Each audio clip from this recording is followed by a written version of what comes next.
TV ngeen di àndal gërëm leen ci ànd beek ñun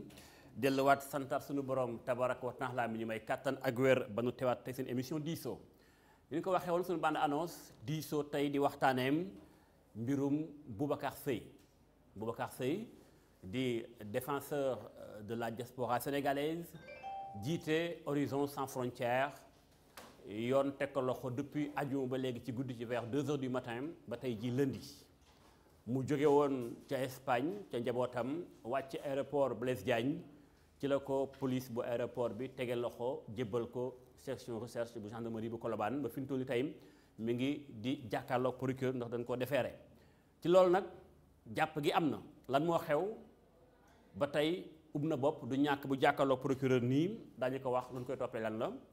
waaye ay njort am na ca nag ñun bëgguñu def ci ay njort dañuy bëgg leeral ci lu bëri daañu déglu lenn ci ñi nga xam ñooy jàppal tànk Boubacar Seye ndax lu tax loolu mooy am na lu muy Sarr wax le secrétaire d'État chargé du Sénégal extérieur moom dafa jàpp ni occasion la Boubacar Seye leeral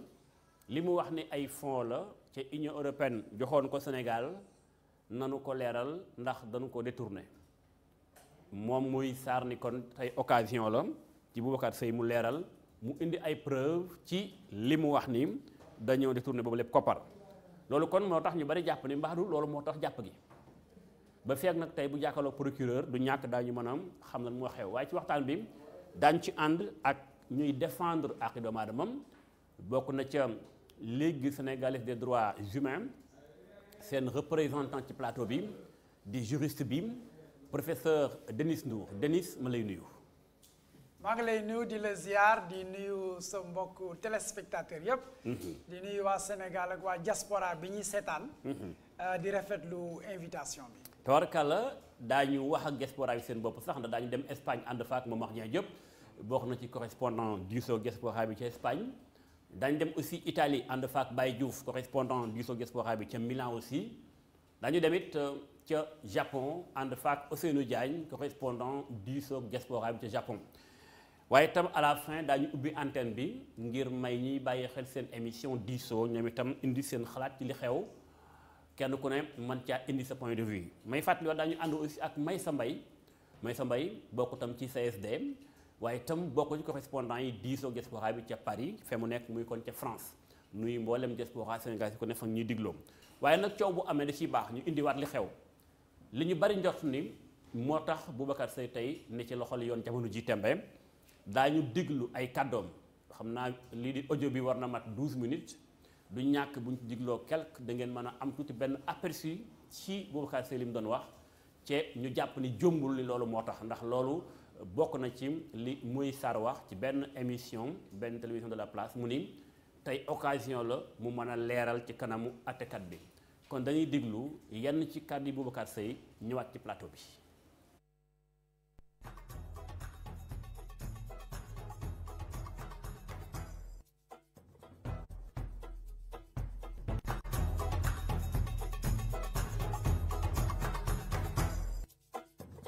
Barça bala Barça ak musu fee jóge parce que li ko fiy jëlee musta toxu boo jëlee dëkk bu mel ni Sénégal suñu jëlee la migration dafa am ñaari migration au chapitre des migrations économiques. anam ni ñu ko defee. parce que dañu jàpp ne arrestation maanaam bu ñuy jàpp nit dafa am yoon bu mu war a jaar. bu ñu demee bay jàpp nit aussi dafa am loo xamante ne ci wàllu yoon loolu la yoon may. nga war ko def balaa nga yegsi ci jàpp bi. ci li ñu Boubacar wax ci boppam. nee na moom dañ ko woo ne ko dañ laa soxla mu ne leen man nekkuma Sénégal waaye bu may agsi Sénégal rek di jubal ci yéen ñi nga xam ne yéen a ma woo kon nag defe naa ku la wax loolu pour man dalal na sa xel. beneen bi mooy su fekkonte ne dafa bëggoon a laqatu wala mu bëgg a daw je pense que du leen wax ne dinaa ñëw Sénégal kon dafa naroon toog foofu dafa jàpp ne bu ma yegsee ñu jàpp ma kon nag du ma dem mais moom dafa dalal seen xel ne leen bu ma yegsee dinaa ñëw ci yéen waaye lii ñëw ci sol bi mooy bisu àjjuma la ñëw bisu àjjuma boobu nag bu ñëw xam ngeen ne justice du liggéey samedi ak dimanche kon nag 48 heures yi nga xam ne moom la ko yoon mayoon pour ñu déglu ko duñ ko ci mën a déglu. donc mu mel ni sciemment dañ ko def rek pour toroxal ko pour wàññi dignitéem. parce que kilifa la quand même di président di jiite ONG bu yëngu ci mbirum migration. te xam nañ bu baax a baax xëy na Sénégal du ñu mën a trop témoigner ci moom. mais ñi muy nekkal ci diaspora bi wax dëgg yàlla lu rafet la ñuy wax ci moom parce que daf leen di taxaw ba pare amul lenn luy ump loo xam ne gouvernement yëgu ko te moom yëglewu ko buy dégg dara rek ci mbirum diaspora bi ci immigré yi lu muy njëkk a def mooy interpeller état Sénégal wax leen ne attention doomu réew mi nekk ci bërëb sàngam nangam ak nangam dal na ko war nañ ko taxaw kon ku mel noonu je pense que bu fekkente ne dafa am loo koy laaj mun nga ko bàyyi ba mu yegg si këram dal ak jàmm ne la nag nga ne dinaa ñëwuloo bu woowaa nag mun nañ dem jëli ko kon déjà waaye defuñu ko loolu jàpp nga ni kon dañu ba fi ay droit am waaw dañu ba fi ay droit am ci niñ ko jàppee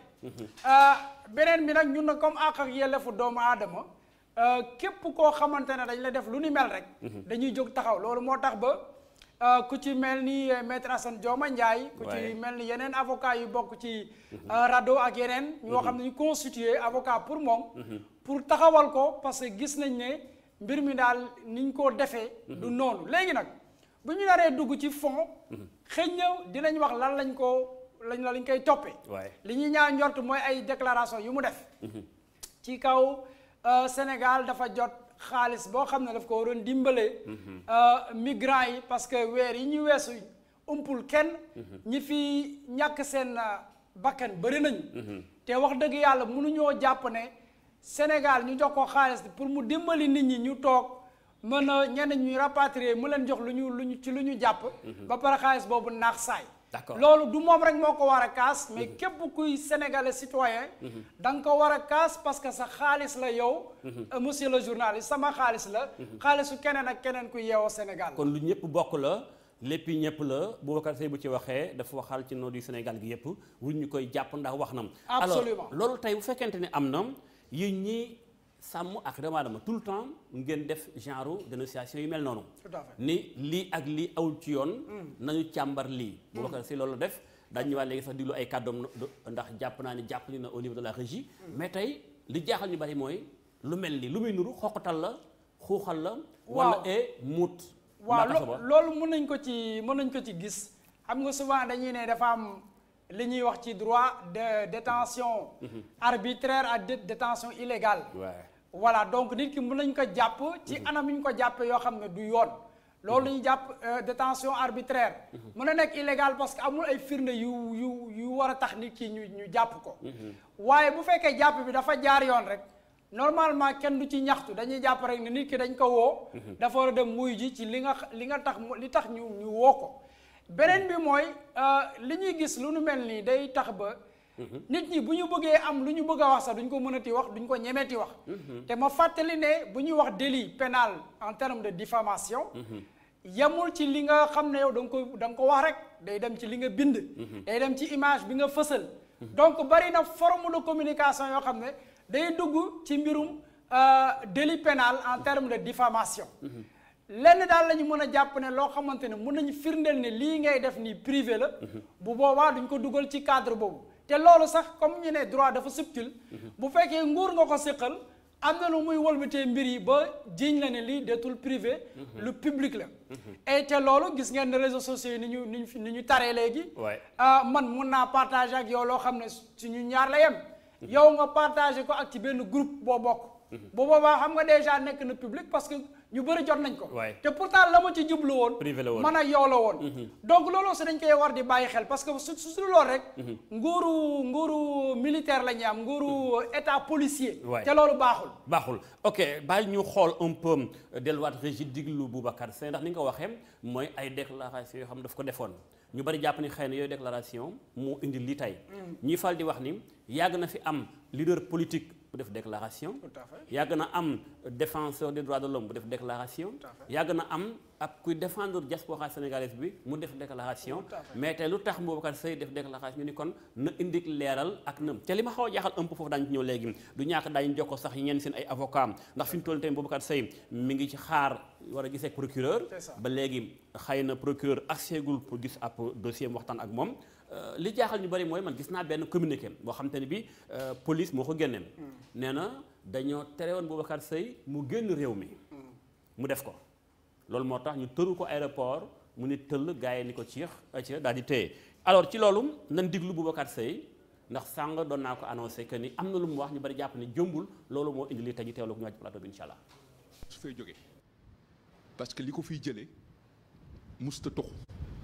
boo jëlee dëkk bu mel ni Sénégal suñu jëlee la migration dafa am ñaari migration au chapitre des migrations économiques foofu la ñuy tënk le Sénégal parce que le migrant sénégalais il est économique cause yi tax nit di tukki au Sénégal bien que dañu nekk dans un contexte mondial de mobilité croissante tey mooy ndóol mooy le chômage endémique structurel et conjoncturel des jeunes mooy les inégalités sociales mooy les pesanteurs socio-économiques yi am ñun dëkk bu mel ni Sénégal te loolu mosu fee jóg donc la cause principale mooy l'extrême pauvreté.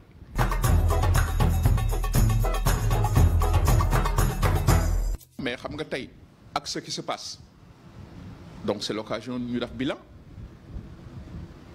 parce que xale yaa ngi dee ci géej gi tey la wàllu gën a ay kon il y a un échec quelque part. donc il est temps que ñu taxaw diagnostiquer comme wax nañ ne am na lu ñu fi def lu bëri pour téye ndaw ñi tey Sénégal xale yi di màbb fu nekk mu mel ni la jeunesse sénégalaise dañuy toxu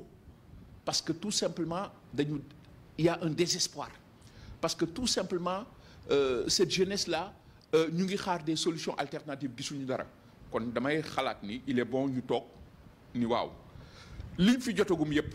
il faut que ñu def le bilan je crois que même loolu mooy la suite logique l'heure est au bilan l'heure est aux audits donc xaalis bi ñu fi dugal yépp li ñu wax yépp ni agence yi am yépp ak képp koo xam ni tey tu as été détenteur de fonds dans le cadre de la lutte contre l'immigration clandestine tey war ngaa taxaw joxe bilan.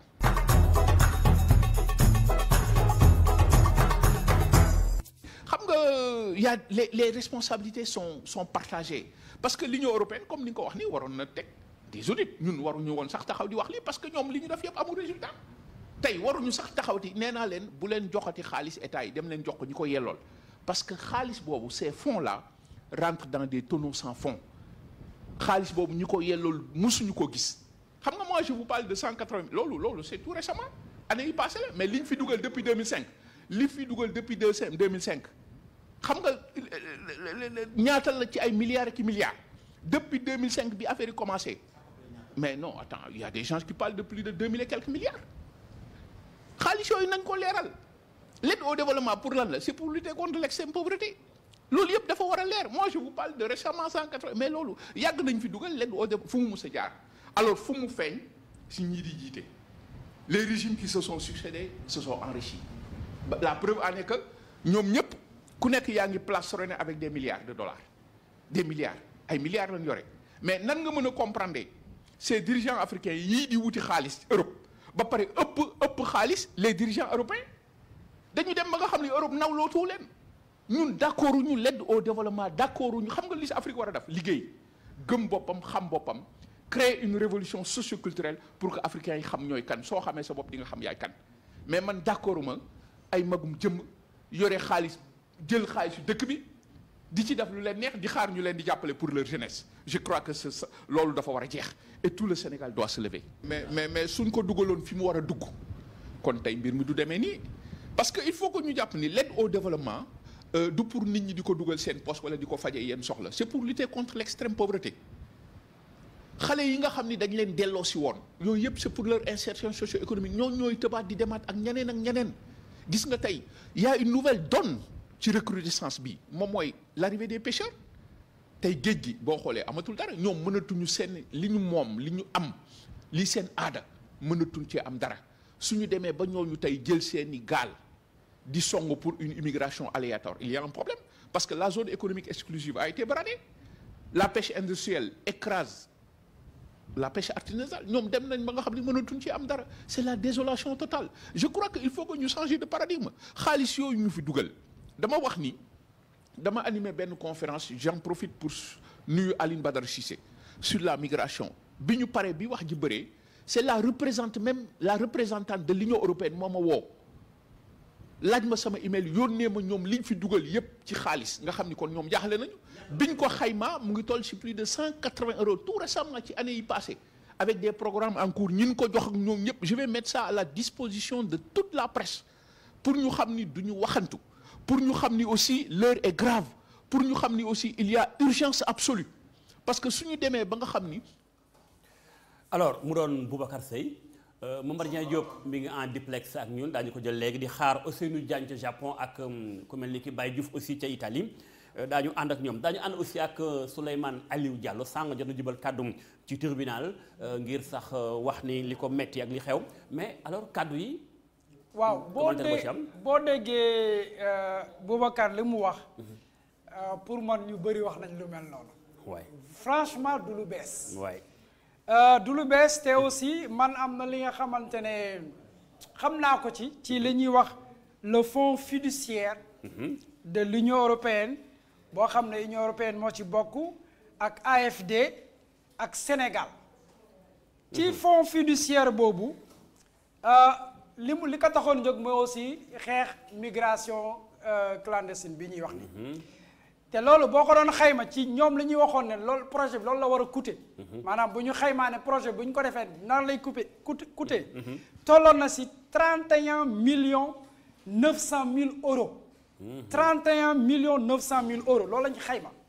ñu ne bu ñu xaymaa loolu nag Union européenne ci boppam war naa débourser war naa génne 27 millions 900 euros ñu ne Sénégal nag comme projet la ñëpp ku ne da ngay participer Sénégal moom sas nañ ko mu participer à hauteur de 2 millions d'euros agence de France de développement moom mu ne moom aussi mun na participer de 2 millions d'euros xam nga loolu xaalis boobu tey boo ko laajteewoon ñu ne xaalis bi anam mais loolu projet la boo xamante ñooñu ma cité ñoo xaatim waa léegi est-ce que mën nañoo leeral ci projet boobu est-ce que am na lu jot a dugg est-ce que Sénégal jot na cotiser pour dëggal li ngay wax ni yàgg naa toog fii posé débat bi laaj naa ko waa PDS ma ni 2005 2006 amoon na phénomène Barça bi am bërki dem 2020 bi booba Espagne indi na fi ay fonds ba amoon na rapatriement accompagnement tout à fait keroog bi ministre affaires étrangères bu Espagne ñëwee fii Sénégal wax naa ko ma ni bu fekkee daa indi xaalis nañ ko fexee sàmm ba ñu bari njort nañu ni li Espagne njëkkoon a indi en 2006 ba 2007 yooyu fond xëy na demul fa mu war a dem am ñu ni ma non ci lañ ubbi woon plan REVA bu président Wade waaye plan REVA bi ana kan ko jox ndax ay lañ ko jox am dañ ko jox ay acteurs politiques maanaam question yi moom yàgg nañ ko posé wu léegi nag état nag moo war a leeral ndax man jàpp naa ni président Macky Sall tey bu tegee OFNAC teg li nga xam si moo di Cour des comptes teg lépp lu fi am ba ci IGE ak IGF yooyu yëpp kon dañoo nekk ay kuréel yu càmbarukaay xaalis ci président Macky Sall dafa wax ni bonne gouvernance woote transparence kon kay ngalawaay bu dee ku taxaw rek leeral ñu jàpp la am na paradoxe moo tax man ba léegi mënuma gëm ni man sama ngëmu bopp man mënuma gëm ni loolu la mënuma gëm ni loolu moo tax ñu ko ci jàpp ndax loolu kon dafay woyof ba ëpp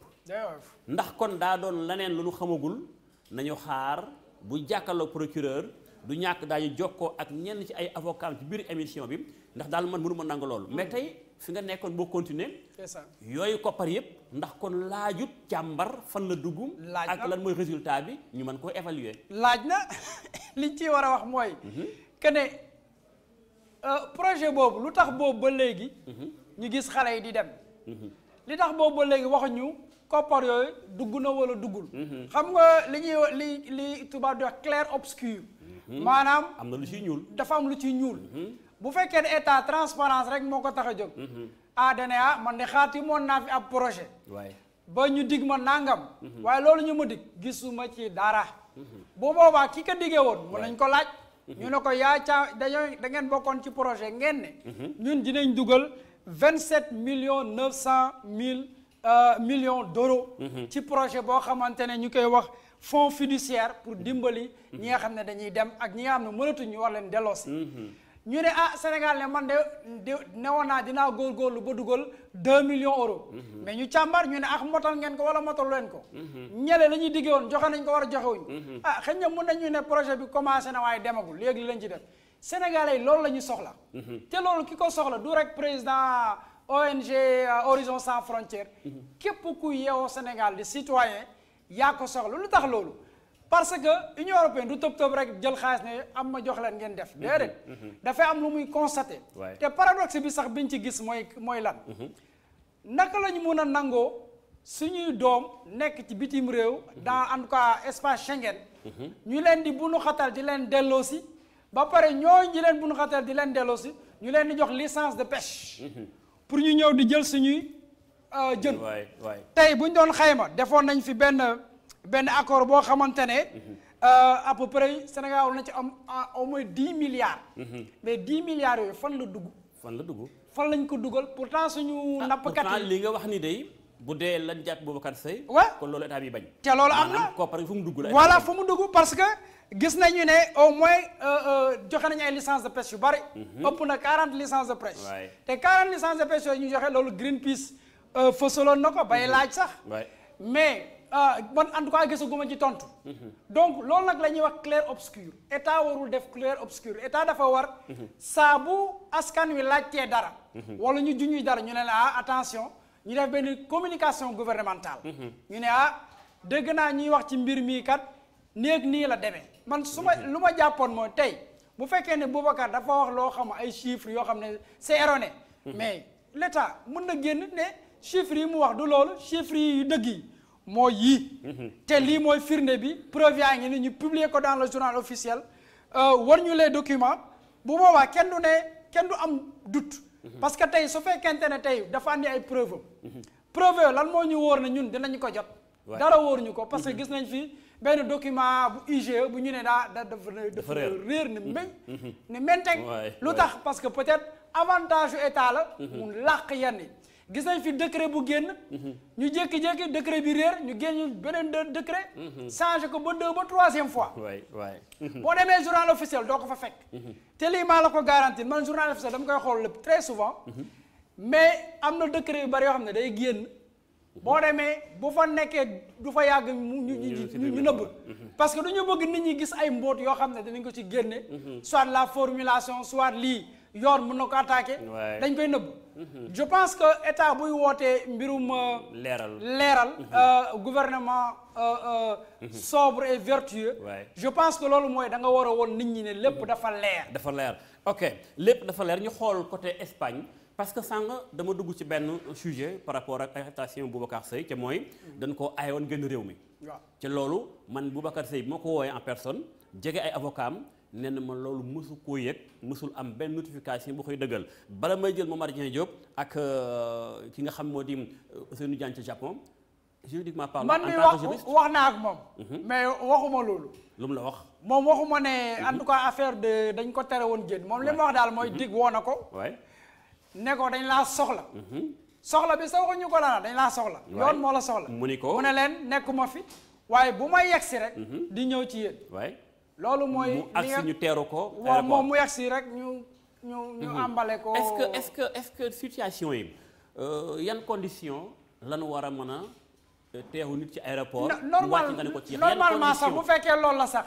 man dama jàpp ne suñu aéroport dañoo faillir xam nga fu ñu failliré parce que bu ñu nee Mbacké warut a génn mais Mbacké fu muy jaar ba génn bu jëlee aéroport romb na fa ay ba romb bu rombee kay am na fi ñuy enregistré et tout moom war na yéeg ba ci avion bi sax war nañ ko ne yow mënoo dem parce que dañuy ne yow waroo dem même bu fekkee ne jotul sa këyit bi koy firndeel police mën na ko téye foofu ne ko information ne ko waroo dem mais mënuñu la bàyyi ba nga dem ba pare ñu ne la waroo woon génn à moins que nga jaar yoon boo xam ne yoonu suuf la kenn enregistré wu la et cetera te yaakaar naa ne kilifa bu mel ni moom du jóge fii di dem ba Espagne di jaar ci yoonu suuf man gëmuma loolu. Ouais, c'est compliqué. waaw loolu gëmuñu ko te loolu yaakaaruñu ko alors Momar Dieng Diop yaa ngi Espagne Boubacar Seye dëkk boobu nga nekk fa la jógee barki démb depuis àjjuma demagul këram alors en tant que yow it défenseur de la diaspora sénégalaise défenseur u migrants yi tey nga jiite samit association bu mag foofu nga xam ne ci Espagne fédération bi tey li xew nii jàngat ban nga ci am donte coow li bari na ñun sunu fi ñu toll nii ba léegi ñu ngi xaar procureur mu wax exactement lan lay toppee Boubacar Seye situation yi pour yow analyse boo ci mën a def en tant que défenseur des migrants. jërëjëf Modou Mbacké jërëjëf ki nga professeur Ndour ci kàddu yi nga xamante ni yëkkati nañ ko. Modou Mbacké balaa may commencer rek man damay wane ni dañoo am gàcce. dañoo am mbetteel. dañoo rus. dañoo nekk dans l'émoi et la consternation. ndax jàpp nañu suñu gouvernement tey jii waruñu woon a toll fi ñu toll. tey jii damaa gis ni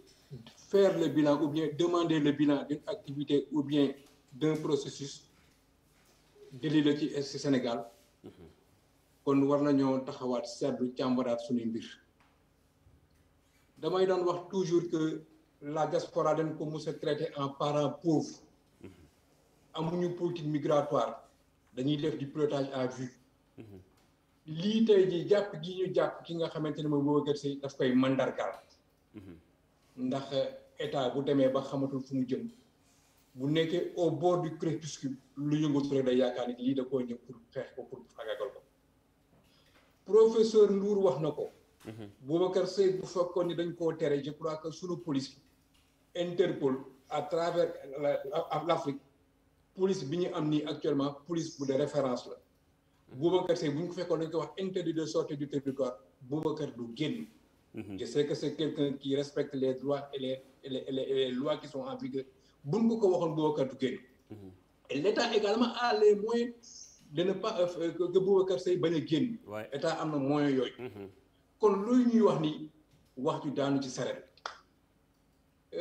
dégg naa le secrétaire d'État du Sénégal de l'extérieur Moïse Sarr ci benn rajo de la place mu expliqué ni Boubacar Seye occasion la pour moom mu leeral les milliards yi nga xamante ne avancé la tout à l'heure wax nga ko Modou Mbacké en 2006 jamono yi nga xamante ne président Abdoulaye Wade moo nekkoon président de la République du Sénégal. Alfred Prince Roval Kaba nekk ministre de l'Intérieur ñu dégagé 20 millions d'euros yu nga xamante ne dañ ko jagleeloon les Sénégalais yi ñuy rapatrié woon à Saint-Louis. waa Fazer Youssou Touré mi may dégg. waay jamono yooyu ñu leen jox sandwich ak 10 000 euros te pourtant y avait autant de Louis Michel autant de l'Union européenne boobu Louis Michel moo nekkoon Union européenne dégagé woon nañ ces fonds là. ñu créé ci ay REVA ak yu kenn xamul. li nga xamante ni tey Boubacar Seye wax na ko du c'est pas la première fois mu wax ko. man dama jàpp ne ci propos Boubacar Seye dafa am lu leen ci déranger te ñoom waxuñu ko. mais Boubacar Seye mérité wu ni Boubacar Seye n'est pas un délinquant. Boubacar Seye il a toujours défendu les comment dirais-je la diaspora. li nga xamante ni Boubacar Seye wax na ko moom laay wax moom la keneen di wax moom la keneen di wax. kon li nga xamante ne ko wax y a des dessous y a des non-dits nañu wax si lan la Boubacar Seye def Boubacar Seye représente une menace c'est ça la réalité man tey dama am indignation. et dañu bafoué li nga xamante ni mooy àq ak yelleefu doomu aadama. lii xoqatal la lii intimidation la et je dis que l'intimidation ne passera pas. bu fekkee ne dañoo lan la ñuy reprocher Boubacar Seye faire le bilan di activité. effectivement l'Union européenne dugal na des milliards au niveau du Sénégal dans le cadre de l'immigration irrégulière c'est loolu déli la mais enfin. ci ban dëkk la ñu nekk ci ban réew la ñu nekk. ki nga xamante ni tey jii moo la waroon a défendre moo la waroon a jàppale moo la waroon a aar moo la waroon a yiir. kooku tey moo jóg taxaw pour bëgg laa faagaagal. moi je dis que à partir d'aujourd'hui vraiment. Le secrétaire d'État du Sénégal ne devrait plus être répondant des Sénégalais de la diaspora Modou Mbacké. yaa ngi koy wax muy lu am solo parce que booy xool tey képp kuy wax ci mbirum migration wala ngay défendre li nga xam mooy droit de l'homme wala ngay défendre benn cause kon tout le temps mën nga dem prison parce que bu fekkente ni demandé moo tax sax ma ni nan xaar tuuti ba li fekk procureur officiellement ñuy xam ndax day libéré wala dafay yóbbu ci mandat de dépôt ñaan ñu ko yàlla daañu mën a xam kon ana yan chef d'accusation lay toppee ki nga xam mooy Boubacar Seye ndax ba léegi man gisaguma lu officiel lu leeraguñ ci wàll gi dafa ma xaw a jaaxal loolu moo tax ma lay wax dëgg la bu fekkente ni mbirum dossier migration bi la mbirum Union européenne li mu dugal ci ay fonds ci biir Sénégal lan koy toppee ba tax lii xew kon attention man ak yow ak keneen ñun ñëpp kon ñu ngi en sursis ndax tout le temps suñu ay émission mën nañ ci wax lu mel noonu te man fi yàgg naa ko posé naa ko son excellence Pape Sayer Gueye nee woon naa ko yaa ngi cela 3 ans ana bi Espagne di indi ay fonds Sénégal yéen fi nekkoon au pouvoir ana boobu xaalis fu mu jaar est-ce que te pourtant Italie amoon na ko aussi kon ni mu légitimé ci nguuru président Wade ñuy poser ay questions ci yooyu fonds yu Italie indi woon Sénégal fonds yu Espagne indi woon Sénégal ñu am droit laaj ana fonds yi fan la dugg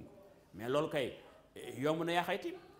neel kay def naa lii ñu xam ne ko résultat baa ngi nii bu fekkee résultat bi xëy na lan doon xaar du loolu ñu xam fu ñu war a mën a orienter mbir yi ba mu am résultat bi ñuy xaar Momar moo tax loolu c'est très important ni nga ko waxee jot na ñu xam ni bu dee côté état ak ñiy défendre yenn causes yi ñoom ñëpp dañoo doon benn famille bi la muy Moïse Sarr François Gaye wala Aminata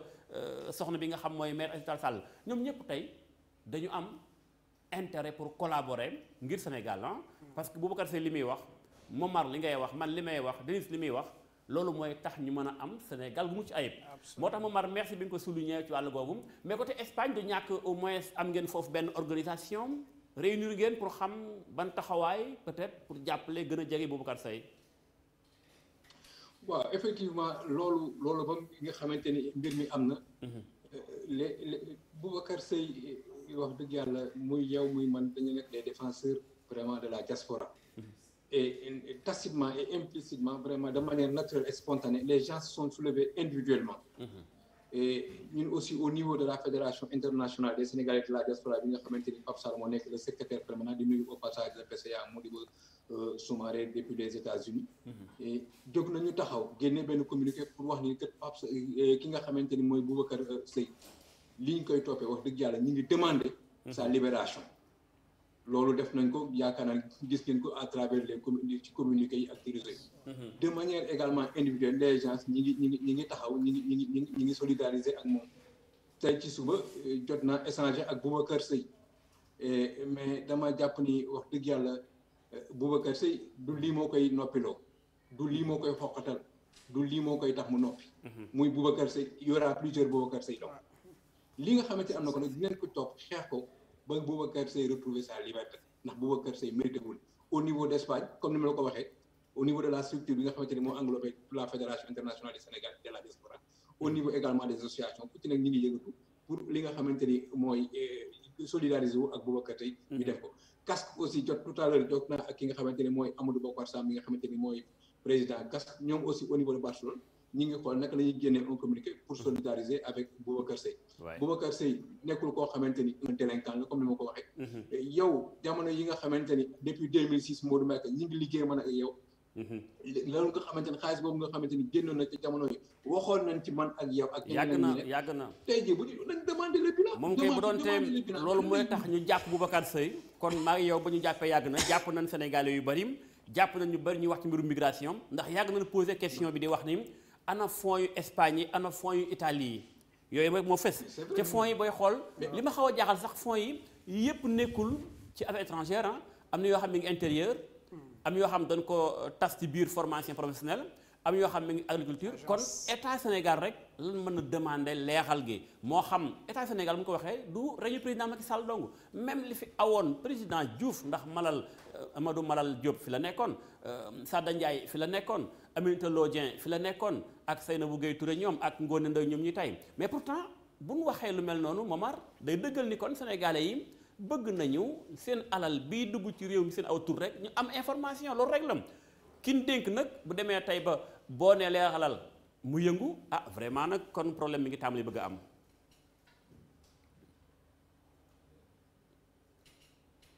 Momar Dieng dafa mel ni xëcc na Momar daañu ñëwaat léegi ci moom incha allah mais alors looy commenter un peu Momar li mu wax. bala may jël Ousseynou Diagne ci Japon. ak Baye Diouf ca Italie. waaw di rafetlu ak Maysa Mbaye ca France waaye. di rafetlu kàddu Momar yi. que ne amuñu affaire en délinquant. waay te loolu c'est important parce que souvent damay faral di wax ne ñun dañuy sukkandu ci ay loi te dañuy fàtte l'esprit de la loi maanaam loi bi lii moo tax ñu tëgg ko mais lan lañ ci jublu woon bañ koy tëgg problème bi loolu la ki nga xamante ne moom délinquant avéré la ñëpp xam nañ mbiram kooku xëy na am na loo xam ne loo ko defee dañu naan c'est évident ci la dëkk. waaw ñëpp a ngi koy xaar ci loolu. voilà mais ki nga xamante ne nag wax dëgg yàlla kilifa la boo xamante ne. deful lu dul sol mbubam di dox fu nekk di dimbali. migrants yi maanaam doomu Sénégal yi nekk bitim réew. kooku dafa am noo ko xam ne ni nga ko war a wormaal. bu fekkee da nga dem ba di ko arrêté. ma benn précision bu ma bëgg a def bu fekkente ne ci mbirum diffamation lañ dugg. tey bu doon France ci seen loi ñoom bu fekkente ne yow da nga am nationalité française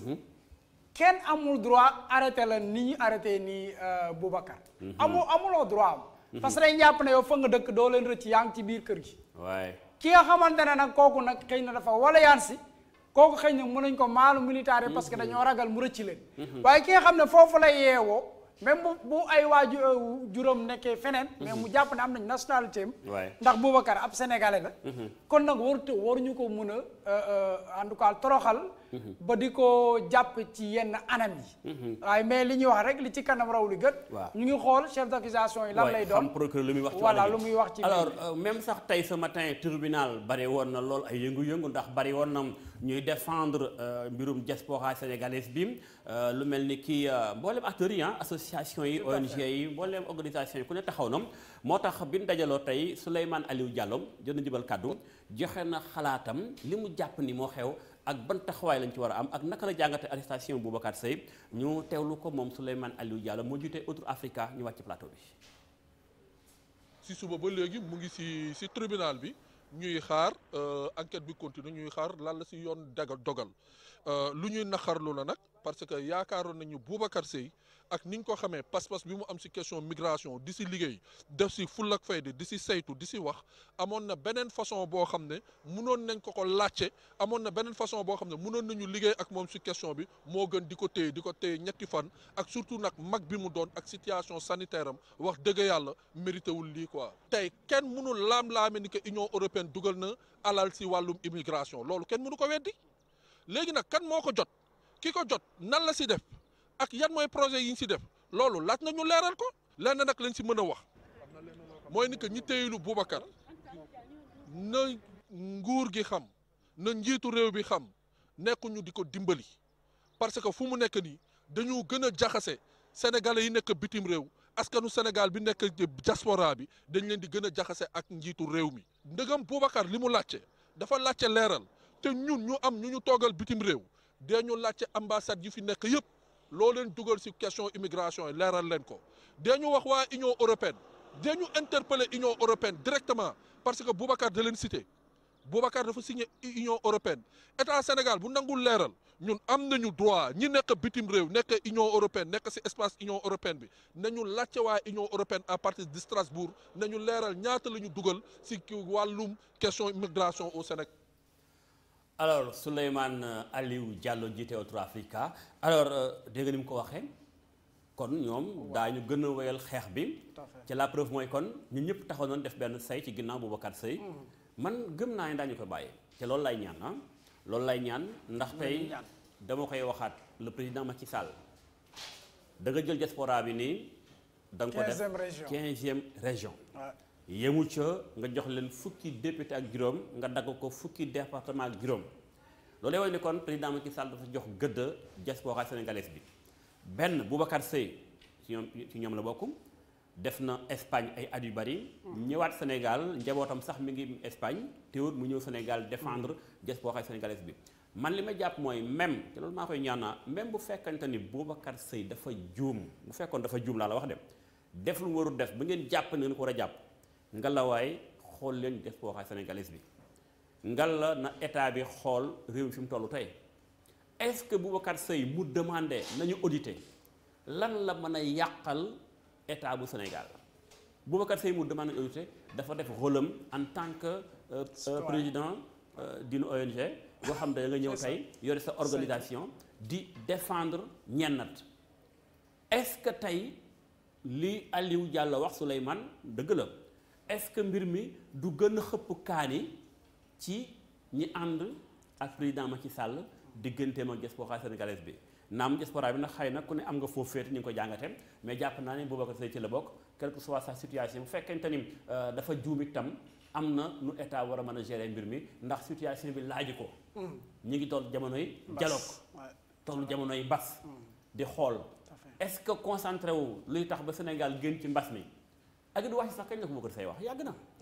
est-ce que xam nga ci mbirum communication rek ñu bari xamuñu woon sax Boubacar Seye lu mu wax. bi ñu ko jàppee rek loolu commencé lu mu wax lu ñu yaakaar ni moo tax mu wax ko lu ñu yaakaar ni moo tax ñu jàpp ko moo tax ma koy waxaat ni bu fekkente ni déclaration yi mu wax ni nañu leeral moo tax te li tax ma sukkandiku ci loolu mooy Moïse Sarr secrétaire d'État dafa wax ni daal kon tey occasion la mu leeral càpp rek mu ni occasion la mu leeral man kon sama xel day tey ni sëñ Sarr mii mbaadu kon moom loolu da caa am voilà am na luy ñuul ci suuf daal malgré que nag maa ngi xaar procureur leeral ci wàllu bu moo tax daal maa ngi woote waat benn appel que ni Moïse Sarr moo jaboote Boubacar Seye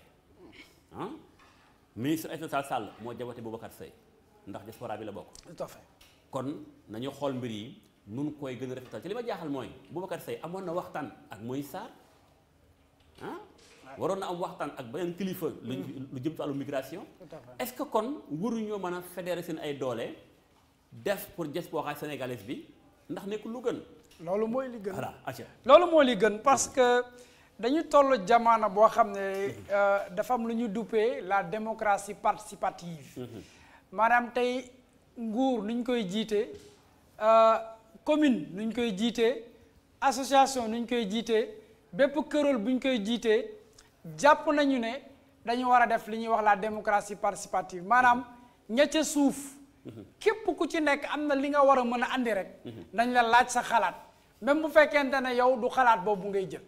parce que xamuñu xalaat bi nga xam ne moo war a jëmale kanam xëy na yow sa bos bu ñu ci dollee sama bos ak bosu keneen mooy jëmale réew mi kanam kon ma jàpp ne état ay nit ñoo koy incarné nit ñooy fan la ñu jógee ci société bi lañ jógee donc du ñu ay extraterrestre donc ñooñu aussi dañoo soxla ku leen jàppale ki la bëgg a jàppale nag du parce que daf lay sànni xeer na yow defoo fi dara mais daf la bëgg yow li ngay defal li ñuy defal ñun mu war a doon suñu njëriñ ñu yombalal la ko ba nga xamante ne day gën a doon suñu njëriñ mu bëgg a taxaw ci ñetti ponk bi ci jiitu mooy la reddition des comptes deuxième bi mooy la bonne gouvernance troisième bi mooy l'impunité tey dañu nekk ci dëkk boo xamante ne muy Sénégal muy dëkk Afrique sowu jant ñett yooyu dafa nekk seen jàngoro dañuy bëgg toujours jiite dara ñu jox leen ab budget et tout ça te duñu bëgg a wax nit ñi fii la jaar mooy reddition des comptes beneen bi mooy bonne gouvernance maanaam tey bu ñu la joxee mbir yi bu fekkee ne dañ laa jox budget boo xamante ne peut-être c'est 100 millions yow nga jël 100 millions yooyu génn ci 90 millions jënd ci oto xam nga problème bonne gouvernance mu ngi posé teyel noonu ma jël téléphone bi ak diplex ndax tam diaspora bi ñu bari ñu ngi fëgg tey jamono ji ndax débat bi tey moom fi mbirum bopp la donte diiso diaspora bi ndax jekk ñoo ko mais tey moo ci rawati alors bàyyil bala may yeggale ak Momar Dieng Diop ma jël Ousseynou Diagne tey dafay représenter village planétaire ca Japon alors Ousseynou maa ngi lay nuyu ndaka waa Tokyo waaleykum salaam maa ngi lay fay waa Tokyo ñu ngi ci jàmm ñu ngi sant alhamdulilah. ñu ngi ci jàmm alhamdulilah macha allah. alors maa ngi koy wax sànq Boubacar Seye ku ne xam na ni yàgg na taxaw défendre la diaspora sénégalaise tey lii xew na jàngat ban nga ci am comme ni ñu ko waxee sànq bi ñu tàmbalee léegi ci plateau bi ndax warut a nekk ni état dafa war a collaborer ak ñu yëngu ci mbirum migration ngir ñu gën a mën a am defin wu gën a baax. ndax jàpp naa ne ku ci ne lu baax nga bëgg muy état muy ki taxaw tam di ŋàññi yenn doxalin yi ñoom ñëpp lu baax la ñu bëgg. waaw jërëjëf sëñ Modou Mbacké ni nga ko waxee foog ñi nga xam ni ñoom la fi son excellence teg. ñu jàppale son excellence ci liggéey bi muy def. ndax it mënumaa jàpp ni état wala le président dafa contre diaspora parce que bu fekkee da ngaa jël ay nit. nga tudde leen def leen ñu nekk 15e région bu Sénégal jox leen lu toll ci fukki député ak juróom kooku am nga intention liggéey ak ñoom léegi nag du moom njiitu réew mi moom mooy def liggéey bi yépp mais ñi mu teg dénk leen ay ndomba tànk nañu dawal benn affaire de maturité boo nga xam ni même bu fekkee nit ki def laa tooñ nga yor doole won ko ni yor nga doole waaye bul jëfandikoo sa doole ka tooñ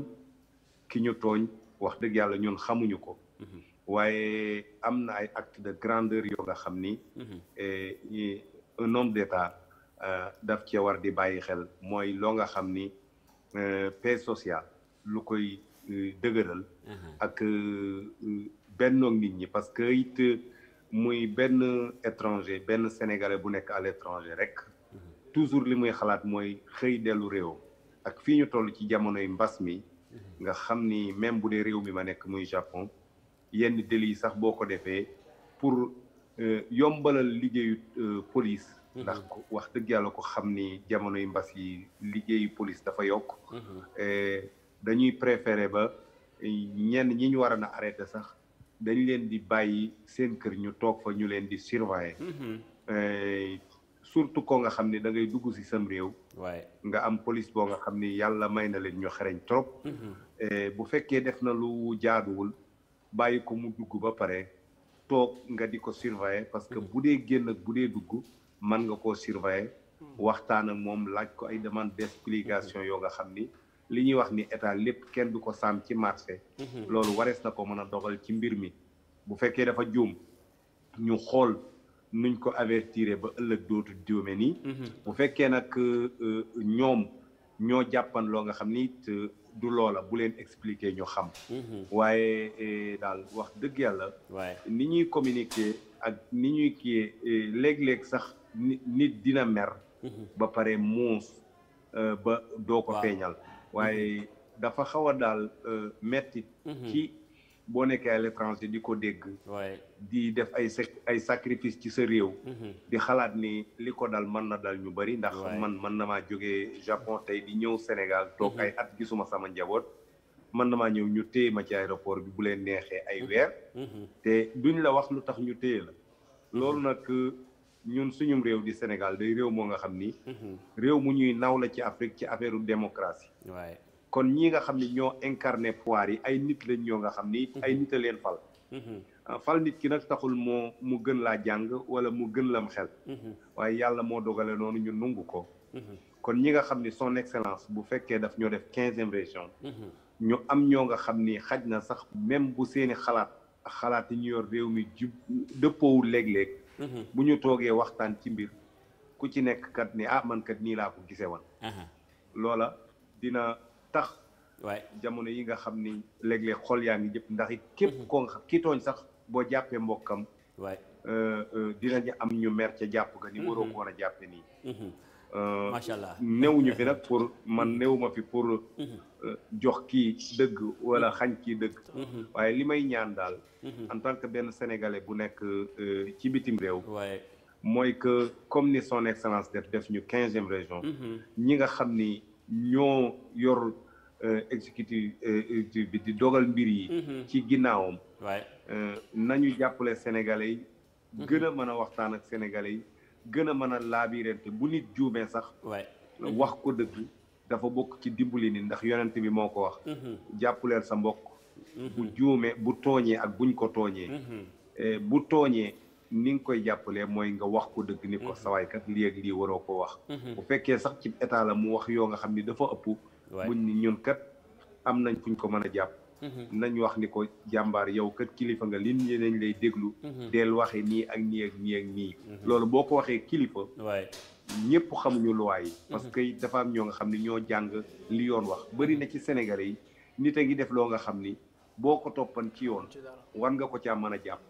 waaye du comme ñi nga xam ni ñoo jàng yoon bariwuñu du ko jóg rek nga ni ko lii la yoon wax dafa am loo nga xam ni tolérance la kilifa dina day jëllale di jéggale kilifa dina dégg dara ci këram sax xam ni dégg na ko mel ni déggu ko te it wax dëgg yàlla ni nga ci wax rek déclaration bi mu def bi mu ko defee ak ba bi ñu ko arrêté nii li mu yàqal Sénégal bariwul ñi ko déglu woon bariwul. léegi la nit ñi di wax moom lu mu wax. waaye wax dëgg yàlla daal. maa ngi ñaan ñi nga xam ni ñoo ŋànk réew mi. ñu dawal benn kiiw grandeur. bu fekkee moom sax moo tooñ. ñu bàyyi ko xamal ko ni ko yaa tooñ. macha allah waaye téye nit ay fan. te munoo wax loo ko téye. àdduna dafa romb foofu. nit koo téye war nañ buñ duggee ci internet. comme état day wax ni léegi dafa bëgg a liggéey comme ci yeneen àdduna bi. yeneen monde yi ni mel mooy lépp ñu def ko informatiser ko. war ngaa mën a toog fii dugg ci ordinateur bi xool ni police interpellé na ko lii tax ñu interpellé ko. wax dëgg yàlla du ay secret yoo nga xam ni. dañ koy xuumtoo. waaw tey may ñaanaat ñoom ñëpp ñu delloo si seen xel. xam ni ki ñu jàpp. ab sénégalais la ñi ko jàpp ay sénégalais lañ. macha allah ci biir état bi am na ñoo nga xam ni it ay jàmbaar lañ ñu ngi def liggéey. nañu xool nu ñu gën a waxtaane suñu Sénégal. waxtaan daal mooy jëbale kanam am réew lépp ci kaw dialogue. surtout ndax Ousseynou maa bi toll nekk may dialogue ba mu tukkee bay ñibbi. wàccul Guinée wàccul Mali wàccul Maroc. réewam la wàcc muy Sénégal. waaw kon daal maa ngi ñaan état bi. xaj na am na yoo nga xam ni mënuñoo jàpp nit ñuy wax yenn wax yi. waaye it Sénégal yi nekk ci diaspora bi. ñu ngi xaar comme son excellence ni mu ko defee. gën leen a jox cër. ñi nga xam ni ñooy dogal liggéey ci suufam. ñoom it ñu jàppe ko noonu te bañ a jàpp ni poire yi ay xeexukaay la wala nangam. bu juumee tamit. macha allah ñu xamal ko ni dafa juum rek. jërëjëf. jaajëf Ousseynou Diagne vraiment ñu ngi koy gërëmaat correspondant wu diisoo gis boo xam ne ca Japon nuyu Cissé Mbaye waa Thaïlande ak ñamu àndal di nuyu mbooleem sénégalais yi nekk foofule di bàyyi xel la DTV merci Ousseynou bala may demaat ci Momar Dieng Diop tàggoog moom bal ma dem ci Baye Diouf côté Italie Baye Diouf maa ngi lay nuyu may fàttaliwaat ni doonte yaa ngi Italie daanaka arrestation Boubacar Seye ñu ko ci nga bokk loolu day wane waat ni kon amoon ngeen benn jokkoo ci wàllum xibaar ak di xam ku ci loo nekk alors yow itam nga bokk ci représentant yu diisoo diaspora bi ci Italie yaa ngi ne ci Milan Boubacar Seye jàpp nañu ko du ñàkk nga am benn xalaat boo ci am moment bi donte ñi ngi xaar procureur wax lan la ko jàppee sant bi dëgg-dëgg. waaw jërëjëf Modou Mbacké maa ngi lay nuyu. maa lay fay bu baax di nuyu téléspectateur diaspora Dunia TV maa ngi ko naree tuddee sax diaspora TV. diaspora TV désormais. pourtant nag yaa ngi wax lu am solo xalaat naa ubbi benn télévision tuddee ko diaspora TV waaw dee bi ñu dem ko diaspora wala diaspora dañ ko tuddee diaspora Dunia diaspora diisoo TV rek. mu nekk 3D. wallaay ndeysaan wallaay. waaw merci beaucoup vraiment. am nañ tey ci jour yi lu ñu métti. ci arrestation Boubacar Seye. dans ce sens que mën nañu wax ne Boubacar depuis de longues années. c'est un porte-parole de la diaspora au Sénégal à l'intérieur du Sénégal. ndaxte avant lui. réflexion yi débat sur les problèmes en termes de stratégie d'organisation avant lui. lu réeroon le Sénégal lu fa jafe woon.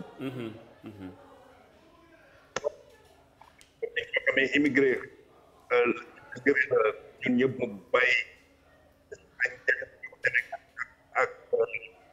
Baye Diouf liaison baa ngay dem de. allo buum ngaa ngi xaw a dagg ndànk-ndànk. allo yaa ngi may dégg. ci allez-y waaw xam naa ñu tënk rek bala muy dagg waaw. waaw rapidement donc allez-y waay. li may wax rek moo di ne. ñu ngi méttitlu li nga xam ne arrivé na ko. waay. je pense que le moment n'est pas un moment de confrontation avec le gouvernement. Ouais. Il faut toujours tenir dans ce cas-là un langage de paix. Parce que dégg naa li tax ñu téye ko dégg naa ko Moïse Sarr wax na c'est une diffamation dégg naa aussi votre collègue Daouda Mine ci YouTube analyse bi mu def parce que suñ ko naree yóbbu sur le langage de diffamation rek day dossier bi day jafe mais dafa am bruit ci sa biir nag ci sa studio ba Modou Mbacké waaw la régie xam naa ñoom Alain la fi ne bu loolu bi daw ak deuxième war a ataaya dañuy agité wu mais ngën leen a calme rek lee ñu jeexal seen ataaya ngeen d'accord ay ci allez-y Baye Diouf waa li ma bëgg a wax rek moo di ne wax dëgg yàlla suñ ko jëlee si secteur boobu de la diffamation parce que dossier bi dina gudd te sonn ouais dëgg la c'est vrai parce que dans un pays de liberté d'expression kenn warul diffamer kenn mais moi je pense que diffamer wul dans la mesure tuddul nit dans son discours il a parlé de détournement des fonds de détournement d'objectifs mën na nekk détournement d'objectifs wala leneen donc comme tuddul nit te vraiment chaque jour ñu gis foofu politiciens yi jiiñ le pouvoir sàcc te kenn du leen jàpp waaw chaque jour ñu dégg ko les politiciens surtout l'opposition parfois li ñuy wax le pouvoir moo gën a garaaw li Boubacar Seye jët bu fekkee wax ji moo tax jàpp ko parce que man maa ngi taxaw di xaar procureur indi lu concret lu rek loolu rek ndax li day xaw wees tuuti ma waaw léegi ñaareel ba li may wax rek moo di ne en attendant de connaître le détail Boubacar yaram nekkul amul wérgu yaram bu bëri amul wérgu yaram dëgg la ndeysaan koo xam-xam ni li nga wax man je le connais donc amul wérgu yaramam taxu ko mel noonu waay c'est un homme de volonté mais lu bëri day forcer ndax yaramam attunu ko dëgg la c'est vrai ñaareel ba moi je dis que il faut que ñun ñëpp diaspora ñu ñaanal ko auprès du chef de l'État ñu xaw a ñu def ko ay circonstances atténuantes parce que nag wax dëgg la président Macky Sall li mu def ci diaspora bi bëri na ci lu baax ça peut être apprécié versement et ku bàyyi xel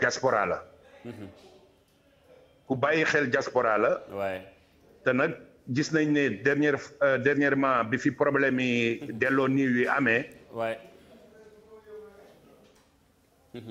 collectif bi ko yóbboon tribunal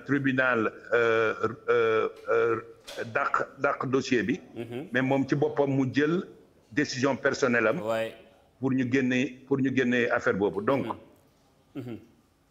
vraiment bàyyi ñu ci même secteur bu déggee sa wax daal mooy am na lu bari loo xam ne président des fois bu dëgëree ci côté justice sax moom mooy jël dogalu boppam ndax yoon moo ko may pour mën a def li mu bëgg a def lépp ngir apaisement maanaam ci réew mi te pour dëggal li ngay wax mooy Sénégal soxlawul lii instant bi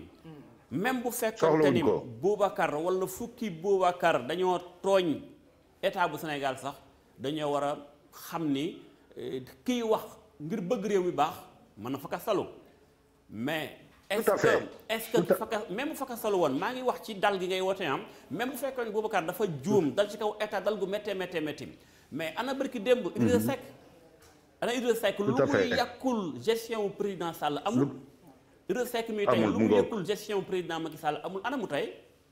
mën naa cee lim ñu bëri ku ci ne dal nga ci kaw gestion président Sall te itam ngeen ànd mais est-ce que Boubacar kon bu waxee dal ci kaw gestion ak nu mu ci mën dalem est-ce que lu bon la ci jublu wala daa bëgg suñu Sénégal dox man li Ousseynou wax sàng lay dëggalaat nañu gën a wane grandeur. tout à fait nañu gën a wane esprit de dépassement ci yenn yi nañu gën a wane en tant que état ci xam Boubacar tamit. li mu ko waxee wàccut benn réew bu Sénégal la wàcc da doon ñëw ci bi ma jokkoo ak ay avocats yu ko jegeem ba ci yow Denis Ndour maître en tant que juriste aussi dëggal nga ni bi mu yëgee ni dañ koo convoqué. dafa sax daggal ses jours man am naa information ci moom waroon na ñëw moment bi. waroon na bàyyi ba weer yi bëgg a jeex. alors Modou. Baye Diouf ma gërëm la incha allah rek yow ah. donc ndeysaan nga tëj waaw donc rapidement rek ma terminer donc il faut que il faut que ñu ñaan ñun ñëpp jàpp ci ñaan. pour que su fekkee dafa def erreur. nous ne sommes pas des juristes mais su fekkee def erreur. ñu may ko ay circonstances de ñaan bàyyi ko. pour des raisons deuxièmement il faut que aussi nos gouvernants apprennent ci képp koo xam ne mu ngi nekk ci Sénégal di wax ci benn secteur ñu koy déglu. di jokkalanteeg moom. waay moo ci ëpp solo waay. moi je trouve que Boubacar depuis plus de 5 ans mu ngi wax ci problème diaspora. mais dans la mesure que politiqueul rek bokkul APR dafa mel ni dañ ko isolé dañ ko mettre en isolement. te loolu baaxul parce que wax dëgg yàlla def na am na lu mu xam ci mbir am na lu bëri lu mu xam ci mbirum immigration. waaw même su fekkee ne àndul ak politiqueul àndul ak parti présidentiel bi mais ñu bàyyi ko xel di jokkoog moom. di jël ay avem di ko jàppal parce que nag wax dëgg yàlla li mën ñu bëri ci diaspora bi mënuñ ko maanaam bàyyi fa nga nekk bàyyi sa njaboot ñëw toog Sénégal. di xeexal immigré yi. loolu il faut le saluer. te xeexal bi du pour saaga du pour ay dóor xeer. mais fexe nguur gi. bàyyi xel problème diaspora. vraiment Baye Diouf merci beaucoup. wax nga lépp. waaw loolu daal lay ñaan ñu lay gërëm bu baax a baax. dégg nañ la Baye Diouf xam naa émission bi ngi tàmbalee sori la ñu desee bareetul ñu daal di ubbi un peu téléphone bi serveur bi national ak international du ñàkk am na ku ñuy déglu ñu jël 2 3 xëy na peut-être en attendant ñi ngi xaar aussi Maysa Mbaye ci CSD moom itam mu war a jibal kàddu ndax tey ni ma ko waxee diaspora bi la il faut nag ñu wane dëgg-dëgg unité moment bi ñu ko soxlaa ndax booloo gi nekk wenn say mooy tax ba fa ñu bëgg a jëm ñu mën faa mën a jëm te googu booloo sax moom la état yi bëgg te mooy tax état bi gën a mën a jeexuñu ci potentiel bi am diaspora sénégalaise bi alors Denis yaa ngi koy dégg sàngam dafa mel ni dégg diaspora bi moom maa ñëw ci léegi pour jeexal ak yow mais apaisement tamit dafa mel ni c'est très important. absolument dafa am solo parce que damay jàpp benn kàddu bu le représentant du Japon la Ousseynou doon wax ne état du xeexukaay. waay très important. parce que ay partenaires la ñu war a gisante suñu biir. société civile ONG. partenaire privé. et l' état. des fois da ngay gis ay projets yoo xamante ne état pour mu réussir ci. il faut que partenaire privé ñëw dugg. pourtant partenaire privé boobu mënoon na tee loxo. ne man sama new ci yéen la état def leen li leen fale. mais c' est parce que dañuy jàpp ne buñ ci dugalee seen loxo. dina gën a am mucc ayib. kon nag muy doon mbirum migration muy doon mbirum pauvreté muy doon mbirum koom lépp loo xam ne dafa war a andi yokkute ci askan wi képp ku ci yëngu rek war nañ laa déglu ni mu ko waxee léegi pour que ñu xool yow la ngay wax lan moo ci elloo maanaa ñu déglu la s'il le faut sax ñu convoqué déglu la yaatal say xalaat ba nga xam ne dina mën a jëriñ askan wi apaisement parce que aussi dañuy nekk ci jamono boo xam ne jamono mbas la nit ñi ñu ngi nekk ci ay difficultés yu tara bu ñu ko waxul kon nag je pense que war nañu dépasser du genre état day xeex ak diw wala état dafa bëgg a faagaagal diw warul xeex ak état du lu ñuy xeexal état dañ koy fàttali rôle am maanaam état yow lii moo la war mais damay wax toujours ne saa bu ñu ne état nañ ci boole suñu bopp parce que li tax ñu war ci boole suñu bopp ñun ñi nekk ay fonctionnaires di liggéey ñooñu ay citoyens lañu te pourtant ñooñu la état di utiliser pour def li mu bëgg a defal askan wi kon nag je pense que bu ñu nee apaisement bu ñu nee jàmm ñëpp la war maanaam jàmm du benn nit moo koy dox ñëpp a ko war a séq da ngay andi ma andi ñu booloo ku nekk am fi nga teg sa morom bañ a xoolante en chien de faïence bañ a xoolante yow waa kër gii nga waa parti bii nga waa tel ONG nga non nañ jàpp rek ne képp kuy yëngu rek ci mbirum développement wala ngay wax loo xam dafa war a mën a jëmale askan wi ci kanam wala dafa mën a jàppale réussite gouvernement je pense que kooku dañ ko war a déglu parce que njeexital bi mooy njëriñu askan bi yëpp alors ñu ngi xaar un peu tamit Maysa Mbaye xam naa ci wàllum dañ koy am ci wàllum téléphone bi xam naa doon na fëgg fële ci place bi mu jëwul sotti du ñàkk ñu jël ko par téléphone ki nga xamoo di Maysa Mbaye moom itam depuis France boobu it bokk na ci correspondant wu diisoo diaspora bi ci Europe ginnaaw Baye Diouf Ousseynou Diagne ak ki nga xam si moo di Momar Dieng Diop Momar sax dinaa tàggatoo moom léegi mais bàyyil ma libéré Maysa Mbaye comme que instant bi Momar mu ngi diplex bi jël na fauteuilam toog bu ko neexee mu teg ataayam sax naan mais li ci am solo daal mooy li nga wax nañu ànd ak dal ndax it même moment bii sax jël nit yóbbu prison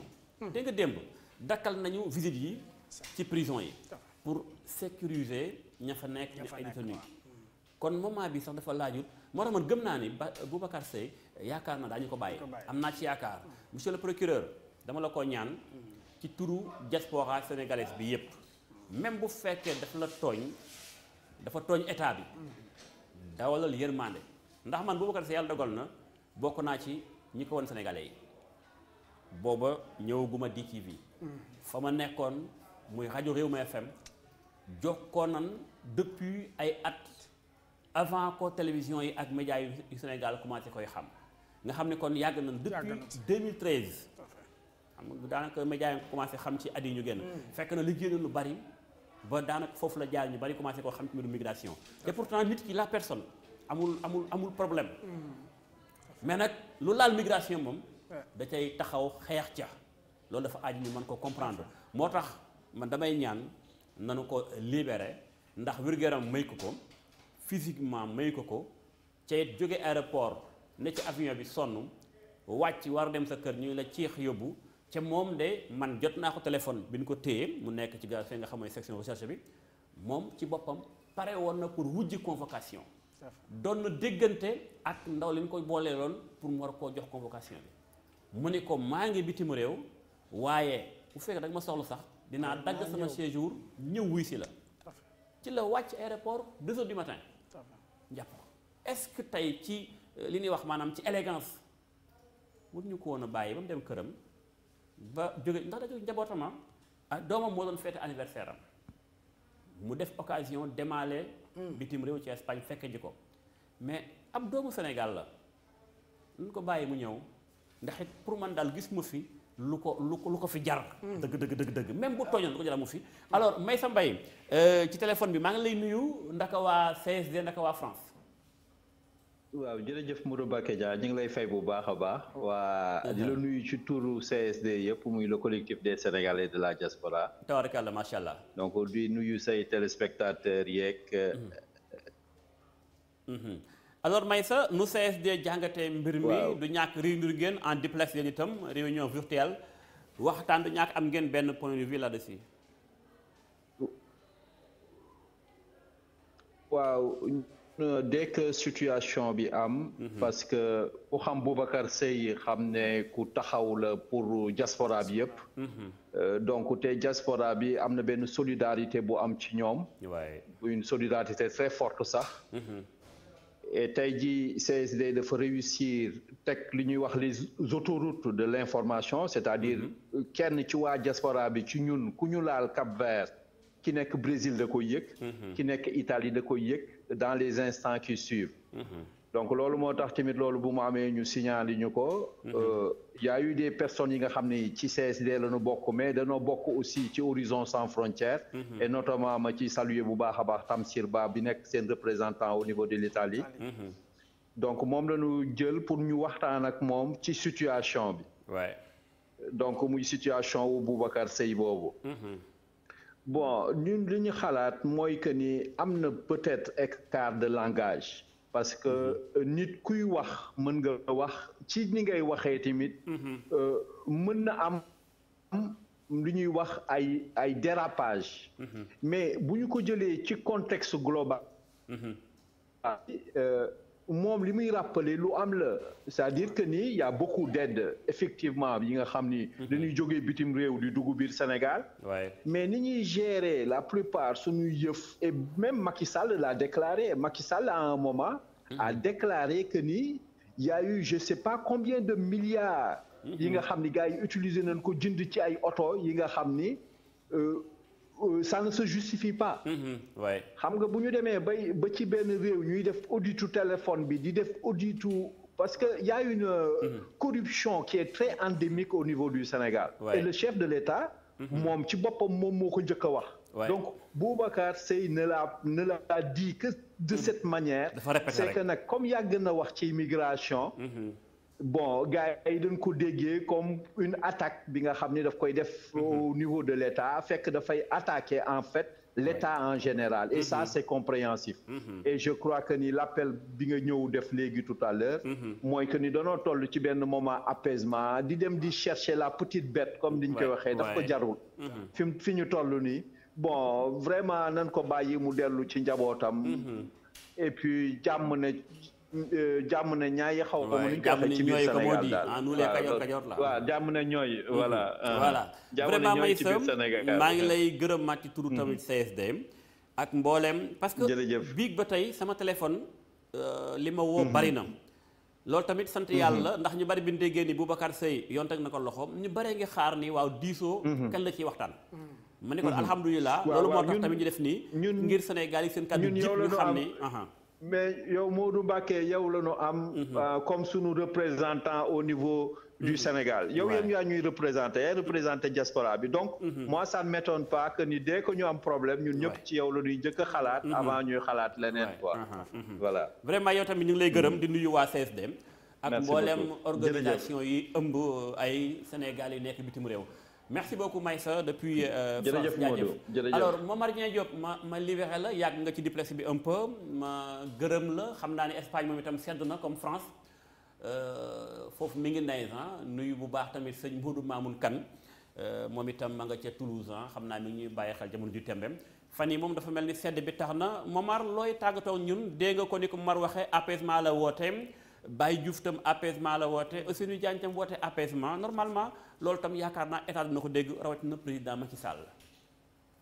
waaw Modou Mbacké jërëjëf man li may wax rek ni dañoo war a retrouver autour de l'essentiel ndax ñun wax dëgg yàlla Sénégal moo ñu ñor. ñun xeexuñu ak état ndax état xajul ci ñun.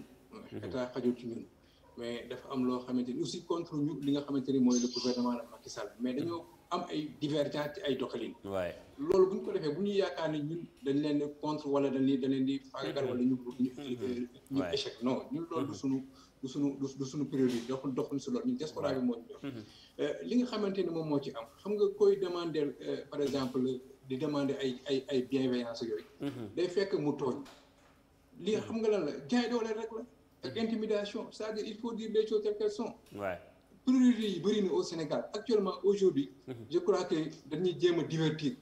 ndax li nga xamante ni moom mooy am c'est des signaux forts bërki dem policier bi ñuy rajee le cas de jaari sow 16 milliards yi nga xamante ni dugal na diaspora te ba léegi defaguñu moom koy xam naa Momar problème yi bari na bagage yi bari na lool foo laal fay metti bari na waaye malheureusement boo xoolee sa montar ñu ngi ci 17h moins tuuti fii Sénégal ñu toll ci tàggatoo vraiment maa ngi lay gërëm xam naa ne ëllëg wala ginnaaw ëllëg dama la jël spécialement ñu gën a développé waaye situation moom mu obligé waxtu wi acca kon yaa ma gën a xam nitu média nga moom wax merci beaucoup vraiment gërëm naa la dégg nañ sa argument da nga ko teg ci dëgg te ko ci yoon alors Denis professeur wala sax le monsieur le juriste ñu gërëmaat bu baax aussi Ligue sénégalaise des droits humains danaa ko wax heure bu ñu leen soxlaa surtout man émission diisoo DTV da ngeen di ñëw ànd ak ñun bi ma lay woo démb guddi na awee ko ci kilifa yi ba ci yow kon ma gërëm leen bu baax nuyuwaat bu baax kilifa gi ndax mooy sama avocat ma révélé ko tey Assane Dioma Ndiaye ma koy nuyu bu baax maître merci beaucoup waaw ñu lay remercier aussi ci confiance boobu parce que aussi ñun loolu mooy suñu pas-pas maanaam fépp fu doomu sénégalais sonne ñu salfaañe dignitéem dañoo war a taxaw fépp foo ñu woowe ak heure boo ñu woowe dañu war a ñëw taxaw kon yow tam ñu ngi lay jaajëfe ci démarche boobu nga am merci beaucoup bëgg a dellu si waat rek ci apaisement boobu nga doon wax pour tënk di wax ne wax na ko léegi xëy na nit ñi dinañ gis xoxotal et cetera mais damay wax rek ne di fàttali état Sénégal la liberté d'expression c'est très important parce que nday sart réew mi moo ko consacré nañu def tout ba daal di koy gërëm bu baax vraiment merci beaucoup gërëm leen bu baax yi ñu ànd ak seen émission diisoo ba ëllëg incha allah ci beneen diisoo beneen invité ak yeneen sujet di ñaan Boubacar Seye ñu bàyyi ko mu dellu ci ay bokkam nu mu gën a gaawee ko kenn dóor maanaam dépôt doon ko bàyyi monsieur le procureur maa ngi koy ñaan bu baax illa li fa